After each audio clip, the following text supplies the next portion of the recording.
सो नमस्कार, आप सब देख रहे हैं एंटरटेनमेंट गॉसिप टीवी। मैं हूं दीपाली शर्मा और आज हम 2020 तेलुगु मूवी आने वाली हैं। उनके डायरेक्टर से मिलने आए हैं देवेंद्र मालिया जी से। तो आज इस फिल्म के बारे में हम इनसे पूछेंगे। सर, इस फिल्म को बनाने की क्या थॉट थी आपकी? देखिए, इसको आमतौर पर लोग जोड़ लेते हैं 2020 के दिल्ली दंगों से, लेकिन इसका बीज जो है ना 2020 के बहुत पहले से मेरे मन में पड़ा था। तो मैं सोशल मीडिया पर कई सारे वीडियो देखता था जिसमें पाकिस्तान में बच्चियों को बहुत छोटी 12, 13, 14 साल की, जैसे अभी हमारे हिंदू शरणार्थी भाई आए थे, हम देख रहे थे, उस बच्चे को उठा लिया गया है और उसका पहले तो रेप होता है, कई लोग रेप करते हैं, उसके बाद में उसका धर्मांतरण होता है, फिर कुछ लोग रखते हैं, फिर बाद में अधेड़ उम्र के व्यक्ति के साथ उसको निकाह पढ़ दिया जाता है। मतलब इससे बड़ी हैवानियत क्या होगी, उस छोटी सी बच्ची पर क्या गुजर रही है। उसके माता पिता यहाँ खड़े होकर रो रहे हैं, बिलख रहे हैं कि किस तरह मेरी बच्ची मेरे पास आ जाए। बच्ची वहां रो रही है, लेकिन मजबूरी यह है कि किसी की मजाल नहीं है कि वो ले पाए उनको या अपने घर ले जाए। या एक बाप होने के नाते आप सोचिए कितना उस बाप के ऊपर क्या बीत रही होगी। मुझे लगता है सुसाइड या मर जाना बहुत छोटी सी बात है इस तरह के जीवन से, इस तरह के नर्क से। तो ये चीजें मुझे बहुत विचलित करती थी। और जब 2020 में इन्हीं के लिए कानून आया और उसको रोकने के लिए जो इतना बवाल मचाया गया जिससे किसी का नुकसान नहीं था, आप किसी मरते हुए व्यक्ति को अगर बचाने की कोशिश कर रहे हैं और उसे रोकने के लिए इस तरह का हिंसा का तांडव रच दिया जाए, मेरी फिल्म वही संदेश देने की कोशिश कर रही थी। और मुझ पर यह आरोप लगाया गया कि ये फिल्म तो अलगाववादी है और ये है।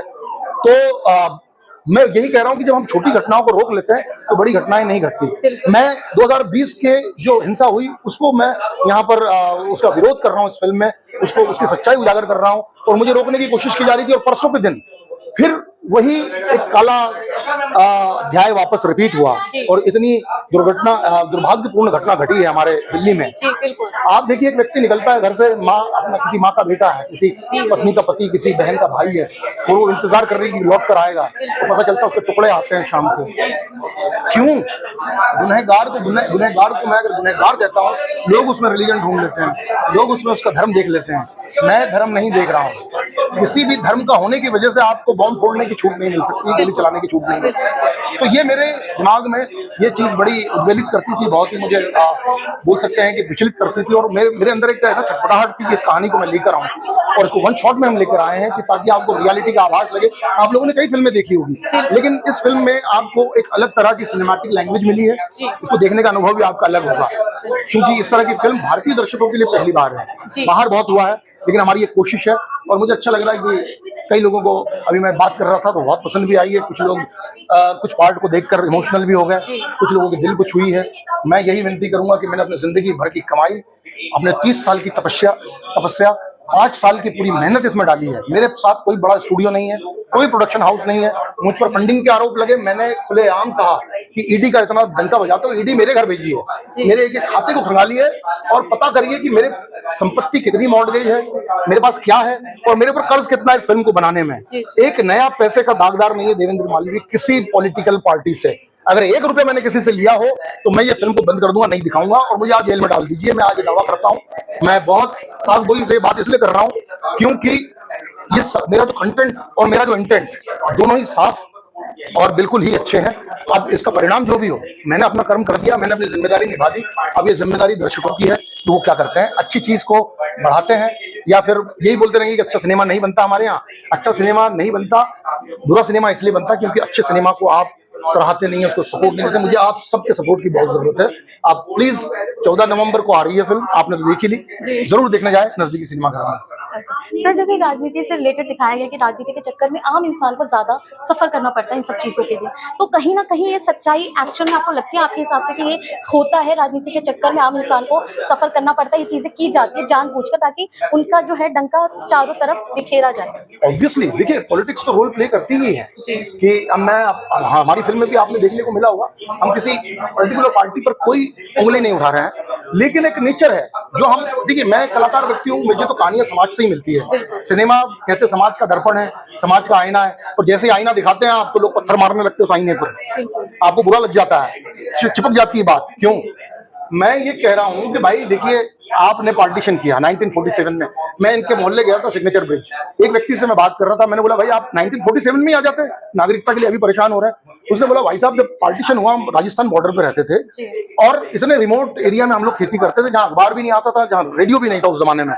हमें हमारे दादाजी को जो है 1.5 साल बाद पता चला कि हमारे देश का नाम पाकिस्तान हो गया है। क्या मजाक है ये? आपको सत्ता पर बैठना था, आपको अपनी राजनीति करनी थी। लेकिन मैं तो बोल रहा हूँ कि एक छोटे से गांव में एक घर में एक व्यक्ति भी रह रहा है, उसका भी उतना अधिकार बनता है जितना कि कुर्सी पर बैठे हुए व्यक्ति का बनता है। आपको उससे भी पूछना चाहिए कि भाई हम आपको अलग कर रहे हैं, आपने छोड़ दिया उनको अपने हाल पर।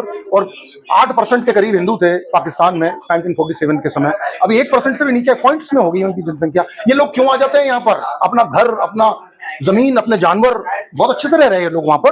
कौन व्यक्ति अपनी जमीन छोड़ता है? ऐसे नहीं छोड़ता है।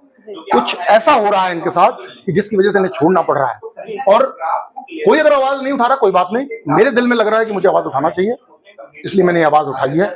और ये जो पॉलिटिक्स जिस प्रकार की भी होती है, अपने फायदे के लिए सच को सच न बोलना, यही गलत चीज है। मेरी फिल्म इसी पे उंगली उठाती है।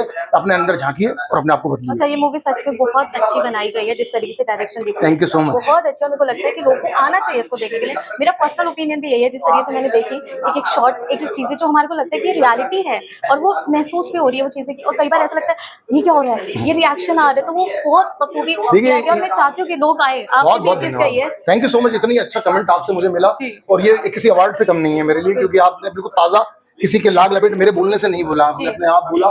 दूसरी चीज ये कि ये फिल्म को लोग ऐसा बता रहे हैं कि जैसा आग का गोला है, कोई बॉम्ब है जिससे कि बिल्कुल ही धमाके हो जाएंगे। ये फिल्म में आप हंस भी रहे थे, आप गुदगुदा भी रहे थे, आपको मजा भी आ रहा था, आप रो भी रहे थे कई जगहों पर। तो ये फिल्म को एक नए तरीके का सिनेमा, जो दुनिया में इतना अच्छा सिनेमा बनता है, हमारे यहाँ वही करे जा रहे हैं हम लोग वापस से, कि कहीं कर्फ्यू लग गया, लोग बाहर मर रहे हैं, फिर भी लव स्टोरी चल रही है अंदर हीरो हीरोइन। ऐसा नहीं होता है यार। आप बाहर के सिनेमा से मैं थोड़ा प्रेरित हूँ और कुछ अच्छा कंटेंट देने की कोशिश कर रहा हूँ। आप एक बार देखिए, मैं तो लोगों को बहुत डंके की चोट बोलता हूँ, अंदर जाइए, पसंद नहीं आए तो बोलिए बाहर आकर के अच्छी नहीं लगी। लेकिन अगर अच्छी लगती तो 100 लोगों को बोलिए बहुत अच्छी लगी। क्योंकि मैं कोई घमंड से कभी बात नहीं कर रहा हूँ। मैं बड़ी से बड़ी 200 करोड़ की फिल्म है ना, 8 महीने में बनकर तैयार हो जाती है। ये 5 साल कौन लगाएगा? कोई पागल है? मैं पिछले 1 साल से कोई कमाई नहीं कर रहा हूँ, सिर्फ दिमाग में फिल्म है। मैं सोता इस फिल्म के साथ हूँ, जागता इस फिल्म के साथ हूँ, चलता इस फिल्म के साथ हूँ। ऐसा कोई भी नहीं करता, कोई ही पागल होता। तो ये मैंने इतनी इसमें एफर्ट लगाई है, मेरी मेहनत को एक बार आकर देखिए, अच्छी लगे तो बोलिए किसी को। मैं ये भी नहीं बोलता हूँ कि मैंने बनाई है और ऐसा मुद्दा इसलिए आप तारीफ कर दे, नहीं, आप खुद जज करिए इसको।